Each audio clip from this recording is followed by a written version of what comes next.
Hey, it's Amelia. This is the third video I'm filming today, so if you've seen this outfit before, that's why.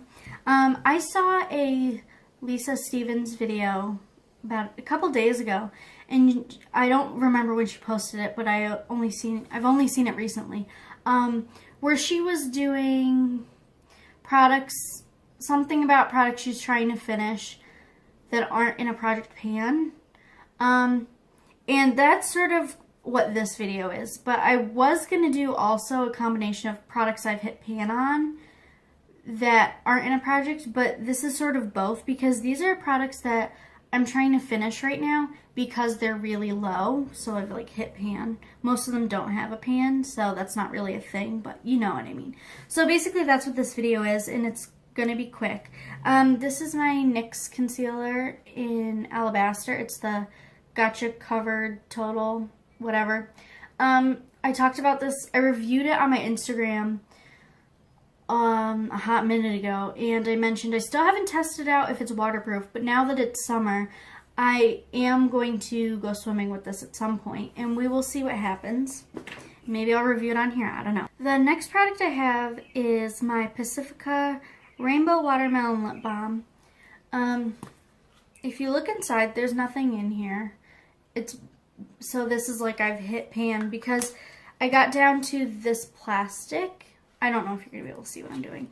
And I depotted it into this. This used to be an Anastasia, either a liner or a brow pomade. I depotted it into here yesterday. And I just want to finish it. I went through it faster than I normally do with lip balm, but I think that might be because I'm home for the summer, so I use it throughout the day, whereas if I were at school, I would be reapplying lipstick instead. I'm not sure, but I really like that scent, and I want to repurchase it. So right now I'm just working on it. This is in the same packaging, but this is an actual dip brow pomade still. When it's done, I'll take the label off and use it to depot things into it. I just put oil in this morning, so it looks kind of nasty. I've been working on this for a while. My first one of these took me from, I think, 2 years. I think it was a 2-year thing, and I think this is coming up on a 1.5 years. I honestly don't know. I bought my first one. I remember it was either June or July of 2014, and right now it is June of 2018, and this is my second one. And this is going to take me a while to go through. So I'm just working on it, but like honestly, this small amount could last me the rest of the year and maybe somewhat into 2019, depending on how much I put in my brows. A lot of people that don't like it, I've noticed when they like do videos where they show themselves doing it, a lot of them use way too much product. I'm going to link a video of someone I like who showed how she does it, and she really stresses the point of how little product you need. I also think it might not be the best product for everyone because, like, for example, I think it's good for me because I have pretty thick brows and the shape is fine. Like, all I want to do is fill it in, and it's also waterproof, and it sort of also holds my brow hairs in place, so it's sort of like a brow gel, color, and something waterproof all in one. And I just like put it in my brows, blend it out with a spoolie, and then I'm done. And that works for me. But some people, especially those who have to draw on their brows, I don't think a pomade or a cream is good for that unless it's very thin or not as pigmented. Those are extremely pigmented, but that's why I like them. Like, I think they're $14, so to have a product that lasts 1 to 2 years and only $14 and doing your brows every single day, I think that's really good. This is my RCMA no color powder, whatever. It's down to about here. Well, if I get it to be thin, it's like here, settled. I don't know. I really love this. I go through powder really quickly. Like, I use more powder than I drink water. So that, if that gives you an idea. The only complaint I have about this is the packaging sucks. I mean, I guess it's fine for storage, but like, this is literally like a spice container. Like, I don't know if they just like when they were creating this, they were like, we need packaging. What's the cheapest packaging? And then they found a factory that produced like spice containers. I don't know, like McCormick. It's weird. So I've been transferring it into this. It used to be a NYX powder container. I like scraped off the top because it was ugly.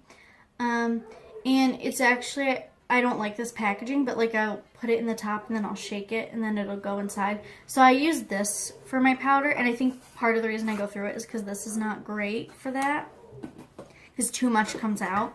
But yeah, so I'm trying to finish that because I just bought 2 backups. That would be my 3rd of that powder, so I just purchased number 4 and 5. So I go through that all the time, but I never put it in a project pan. And a lot of these I don't put in project pans because lip balm, concealer, mascara, things like that, if I only have 1 or 2 of them, I'm only going to use it. Like, I think all of these I have only 1 of, so there's no point in me saying I'm going to pan it when it's the only thing I'm using every single day. I think I did put an eyeliner in one of my projects because I'm intentionally trying to make sure I focus on it, because I need to buy a new one. I'm not going to be buying gel or cream eyeliners for a while, and that's my last one. So that's the only time I've ever done that, I think. Because I feel like it's kind of cheating to be like, oh, I'm putting this in a project pan. It's like, well, I would have finished it anyway, so that's kind of pointless. So yeah, that's basically what this video is to show you what I'm working on and about to finish, even though it's not in a project, because I don't feel like it would be fair to necessarily put these things in a project. I'm not saying I won't or ever, but for the most part, I tend not to for these kinds of things. I recently just finished my e.l.f. mascara, which I talked about how much I hated it on my Instagram, and I have a new one I'm using. But like for that one, like when it starts to run out, I'm not going to be like, oh, throw it in a project pan, because like it's going to run out anyway. So I think that's everything. Let me know what you, like what products that you use all the time that you go through that you don't necessarily put in project pans, or do you put them in project pans? I would like to know, because if other people are doing it a lot, maybe I should, because it's fun to share progress like that, but I just feel like I don't want people to think I'm like cheating at projects, you know? I don't want to pretend like I'm a better project panner than I am by throwing in things that are easy for me to finish. So let me know